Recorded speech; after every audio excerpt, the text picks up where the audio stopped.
Alors, à partir, donc, jeudi, il y avait eu ce déferlement de troupes allemandes en retraite, n'est-ce pas, qui ont défilé toute une journée, pleine journée, n'est-ce pas, qui venaient de Vosges.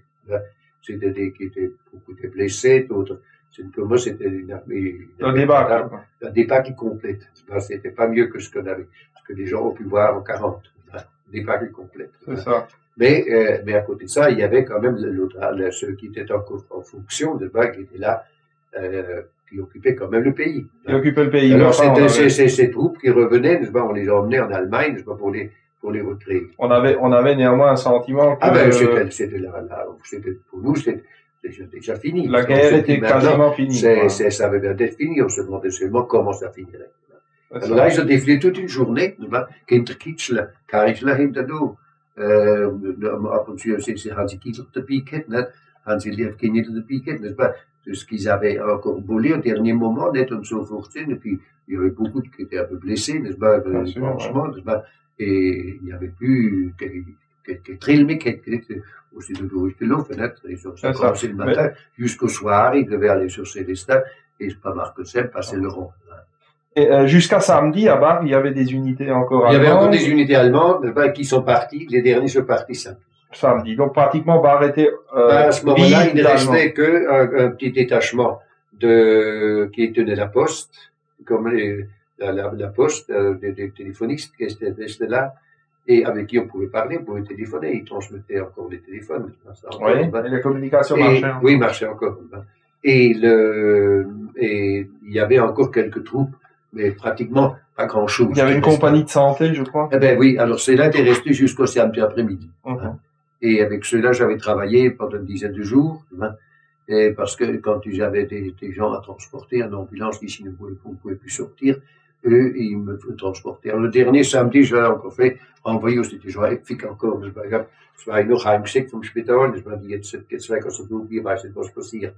Kein Heim, nicht. Par l'intermédiaire des Allemands. Des Allemands, sur les ambulances allemandes qu'ils ont portées, les derniers sont partis. Alors, eux sont partis. Je ne sais pas où ils sont allés à ce moment-là. Et c'était un groupe de médecins qui était très sympathique, d'ailleurs, à ce moment-là, il y avait qui jouait magnifiquement piano. Ils habitaient dans la maison en face des baraques où ils étaient, ou dans la maison où chose, où habitait maintenant le maire. Là-dedans, dans le rez-de-chaussée. Donc, ceux-là sont partis, et alors il n'y avait plus pratiquement plus grand-chose. Mais il y a quand même encore eu, dans la nuit du samedi à dimanche, des bombardements? Il y avait toujours, parce que les Américains tiraient déjà dessus. Nous tiraient déjà dessus. Oui, mais il n'y avait plus d'Allemands. Il y avait quand même des Allemands qui étaient encore un peu partout. C'était pas encore un front organisé. Parce que, mais il y avait un front. Mais sie haben sind überall ingebrochen, nicht so. Tous les côtés, ils poussaient. Et alors, à ce moment-là, donc, les Allemands étaient encore là et se regroupaient. Mais alors, ils sont partis ailleurs, et samedi soir, il n'y avait plus grand-chose. Et dimanche matin, pas grand-chose. Il y avait quelques troupes qui étaient encore, qui tenaient les barrages, c'était peut-être c'est même pas une compagnie, c'était quelques isolés qui restaient, qui gardaient encore les communications, et il y avait encore des télégraphistes, n'est-ce pas? Et dimanche dans l'après-midi, c'était calme aussi. C'était calme aussi, dimanche c'était calme, à part les avions, qui étaient encore là à ce moment-là. Et puis alors, c'est le dimanche soir, ils sont arrivés à Felternarnet. Alors, il y avait là-dedans des chars, il y avait là-dedans des canons automoteurs, il y avait de l'infanterie, des Sturmtruppen. Donc, ça faisait une demi-division, si tu veux. Il y avait la demi-brigade. Donc, quand même, 500 hommes environ. Ah, plus, ça faisait quand même, probablement, il devait faire quand même dans les 2000 hommes, dans cette demi-brigade. Ah bon? Avec des chars, avec des Sturmgeschütze, n'est-ce pas, des Ausgepixen. Donc, cette demi-brigade, alors, cette demi-brigade, alors, ils étaient répartis en Alsace à différents endroits, et dès qu'il y avait un front qui lâchait, ils y envoyaient partout. Ils envoyaient. Donc, en fait, Bar était concerné par une compagnie. C'était un Sturmgruppe, c'était donc un bataillon, à peu près, et en même temps, il y avait des chars, et il y avait des canons automoteurs et à échauffer, n'est-ce pas, tout ça qui revenait ensemble. Tout ça était relié, bien sûr. Tout était relié. Alors, ils sont venus parce qu'ici, comme Leclerc avait été venu jusqu'à Épernay, Et le front était donc rompu sur la sortie de la Bruges. Et alors là, il fallait donc faire une contre-attaque sur Obernai. Il devait faire une contre-attaque Obernai-Strasbourg. En se basant notamment sur la base étant donc au niveau de Bach, à Eichhofen de Toding. Et puis, alors, donc la nuit de dimanche à lundi, il s'est trouvé tardif. On appelait ça la compagnie Petermann. La compagnie était là comme Petermann. Il y avait encore un char Tiger qui était là également. Et il y avait le Sturmgeschütze à Eichhofen. Donc des canons automoteurs. Et le gros était quand même des fantassins. Le gros était la grosse masse, c'était des bataillons, le Sturm-Bataillon, donc un demi ou un bataillon. Je ne pouvais pas les compter, parce qu'ils étaient répartis. Donc ces gens arrivent le soir vers 10 heures. Alors, dimanche soir, coup de pied dans les portes, Türen aufmachen, nicht alle Leute in den Keller, nichts, niemand raus, alle Türen offen.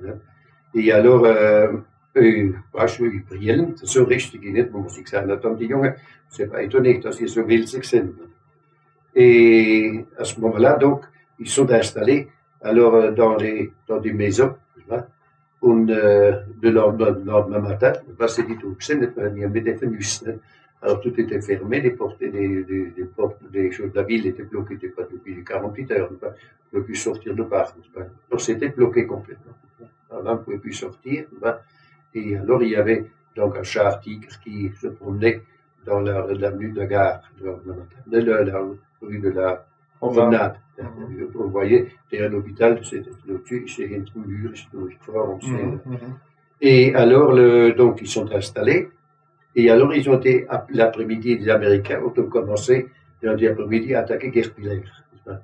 Et là, le Oberbeleiter est venu à Bach demander de l'aide à ces gens-là. C'est pour ça que Gerpiller a été détruit. Alors, Gerpiller. Donc, le Ortsgrundleiter de Gerpiller. Gerpiller, oui. Ah, oui. Oester. Dat is een koeman, dat zijn ze toen onderschikt. Et ceux-là, alors, sont opposés aux Américains. Les Américains pensaient passer par la route par Saint-Pierre, n'est-ce pas? Bien sûr. Pour risquer, n'est-ce pas? C'est-à-dire, ils venaient d'Aubernay. Ils venaient d'Aubernay. Et voulaient remonter sur Saint-Pierre. Parce que sur Saint-Pierre, ils allaient vers Célestin. C'était le but. Et ils ont envoyé des troupes l'après-midi, donc, et alors ils ont arrêté les Américains à Kerpiller. Les Américains n'ont pas pu passer. Ils ont perdu quelques chars aussi là-bas, ils n'ont pas pu avancer. Ils ont fait sauter le pont l'après-midi. Et toutes les maisons qui étaient déjà incendiées, tout ça part au départ. Et le soir, c'était donc, il y avait une ligne d'arrêt, les Allemands d'un côté et quelques Américains, quelques chars américains, la plupart étaient repartis, mais quelques-uns étaient restés en position.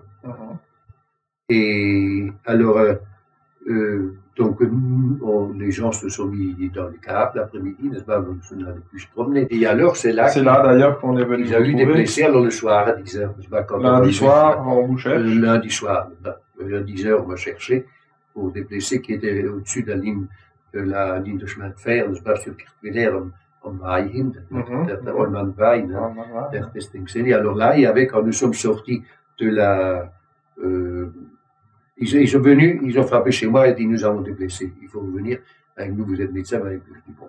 Donc les Allemands n'avaient pas de service de santé? Non, ils n'avaient pas de service de santé. Et je n'ai même pas vu d'infirmier, d'Américains dans une clinique. Et donc je suis parti avec eux, je dis, attendez, je veux prendre comme des éléments ce que j'ai, pour faire un pansement, quelque chose. Et alors on a passé sur la ligne de chemin de fer, et dès que nous avions passé, on a eu une rafale de mitrailleuse au-dessus. Donc, c'était un char américain qui était encore là, ou un char allemand, on ne sait pas du tout, parce que ils ont entendu du bruit, ils ont tiré. Alors, j'ai dit, écoutez, maintenant, pour se jeter par terre, j'ai dit, écoutez, vous, ces gens que vous avez là, pas les laisser ramener derrière la ligne de chemin de fer. Nous étions juste à 10 mètres de la ligne de chemin de fer. Remblai, côté bas. Nous étions de côté Kerpiller. Bien sûr.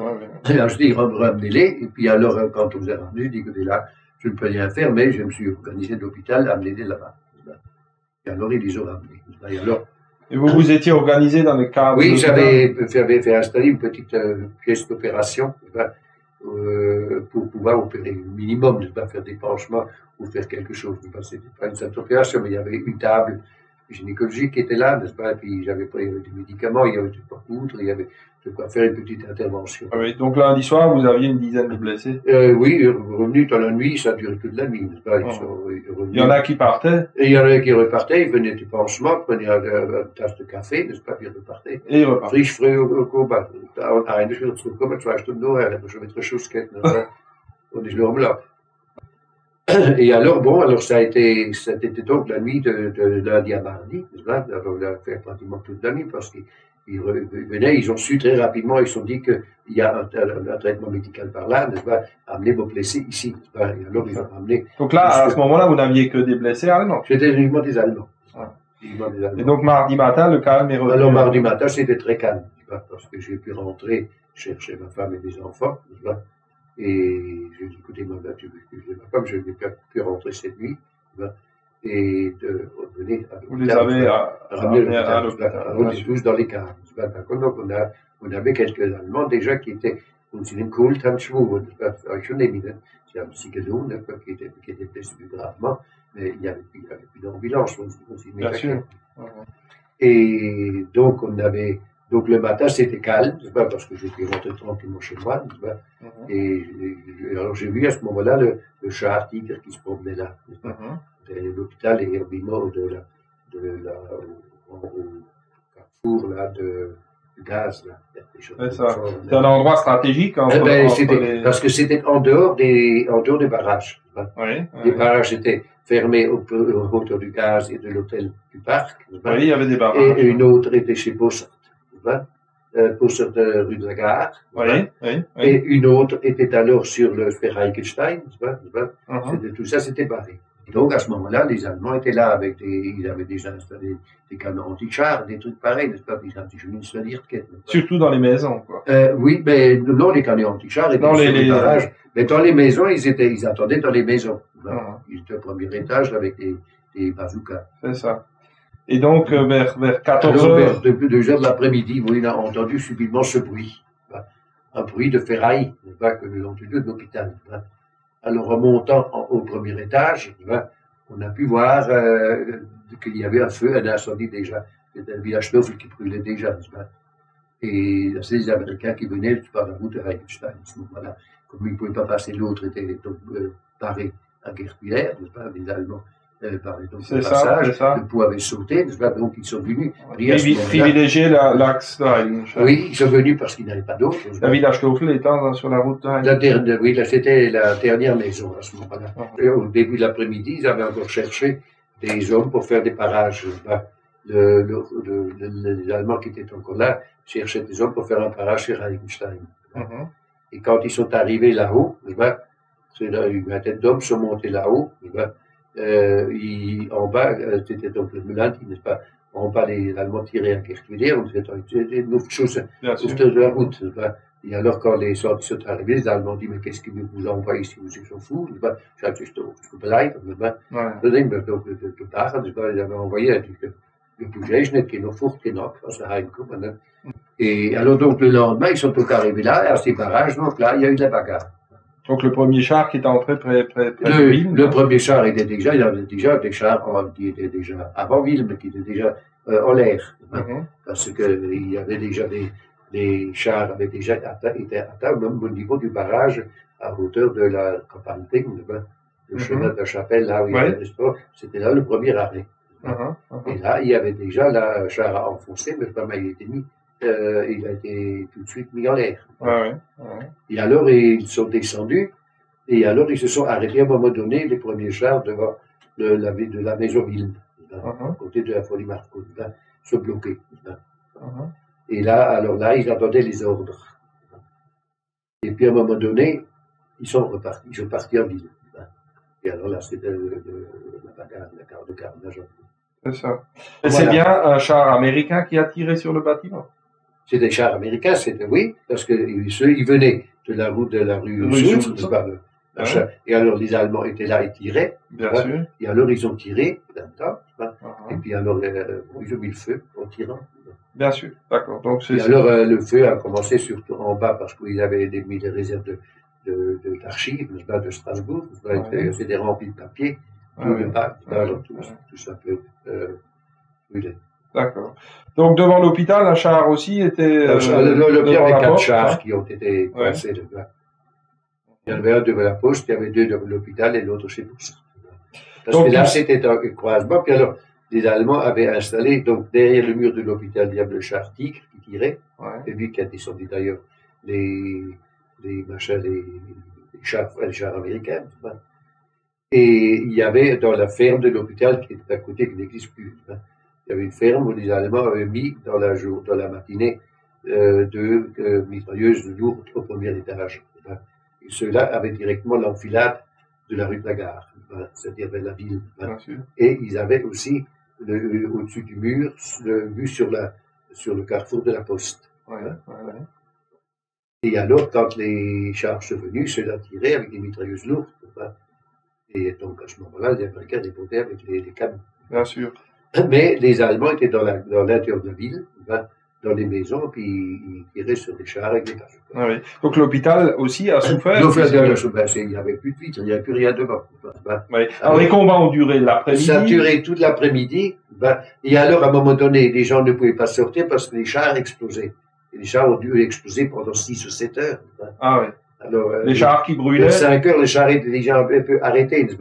Et les Allemands, leur Sturmbataillon, les canons automoteurs, et qui avaient démoli les chars qui venaient rue de la Gare, étaient déjà repartis à Reichshofen à ce moment-là. Quand la nuit est venue, les Allemands se sont retirés. Avec Kiteba. Oui, mais ils étaient encore dans certaines maisons sur la périphérie, ils étaient encore dans le vignoble, ils étaient encore là, ils étaient encore toute une journée. Mais le gros était reparti vers Reichshofen. C'est ça. Donc, globalement, 13 chars avaient été détruits. 14 chars avaient été détruits. Ouais. Le Tigre aussi? Non, le Tigre il a pu s'en sortir. Il a pu s'en sortir. Les Allemands l'ont même utilisé après à Auschwitz. Alors, il a été capturé par les Français après. Alors, bon, vous aviez donc, comme dit, à l'hôpital, forcément des blessés des 2 camps. Oui, des 2 camps. C'était donc ce mardi, dans la soirée, les choses étaient réglées. Dans la nuit, on a amené des blessés. Parce que mercredi, le calme était... c'était fini. C'était pas fini, parce que les Allemands leur bombardaient de nouveau la ville. Ah bon? Mercredi matin. Parce qu'en sortant, ils étaient à Gertwiller, à Middelbergheim, ils tiraient encore sur la ville. Et il y avait, pendant des combats, il y avait une unité,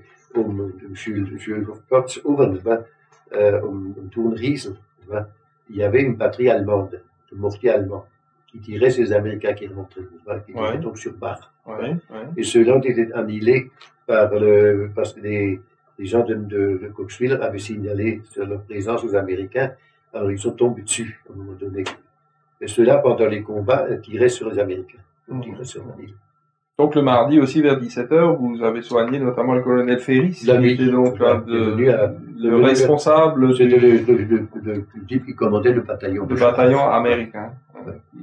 Vous m'amenez le soir vers 9h, vers 10h. 10h, oui.